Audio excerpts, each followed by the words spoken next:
Now I'm living in California. Came out here from New York City, which is good. I like California. Living alone, though, which is hard, because sometimes I get myself into trouble. Like the other day, I had to go to the hospital because I stabbed myself in the hand trying to open a Capri Sun.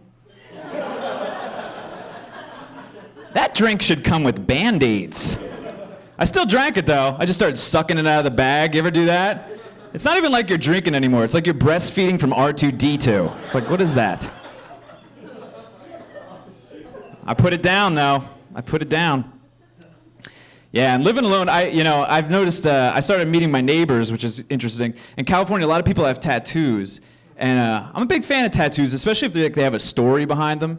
But I was talking to my neighbors, this girl, and she has a tattoo of a butterfly on her entire lower back. And I was like, so what's up with the butterfly? She was like, nothing. I just like butterflies. I was like, I like Doritos. I'm not going to tattoo them on my back. And tattoos, we're like the tattoo generation too, and we're gonna get old soon, which is kind of scary when you think about it. Like, we're gonna have the most intimidating senior citizens in the world. Our nursing homes are gonna look like an MMA match, for Christ's sakes. A lot of people have piercings now too. I'm not a pierced person. I'm kind of like the clean cut look. I don't know, putting something like that. My friend has a tongue piercing. I'm like, what? And he told me it guarantees he's gonna get the ladies. Yeah. I think that only guarantees you'll never choke on a magnet. I think that's the only thing that guarantees. But people in California, people get freaked out about really obvious stuff out here, I've noticed.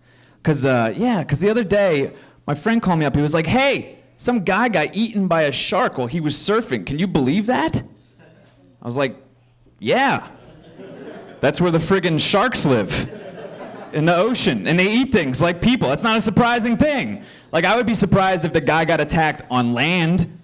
It's like, hey, did you hear some guy was at the mall and a shark friggin' right out of the Nordstrom sale rack, just bang, flipped him twice, he's dead. I'd be like, that's a good story. That doesn't happen a lot, but he's just eating people in the ocean. It seems like a day at the office for a friggin' shark. But whatevs. Girls always think I'm immature out here. Actually, you know what happened to me after a show recently? A girl came up to me. She's like, you are so immature. You're like the kind of guy that used to name his... I was like, used to? Perhaps you haven't met Higgins.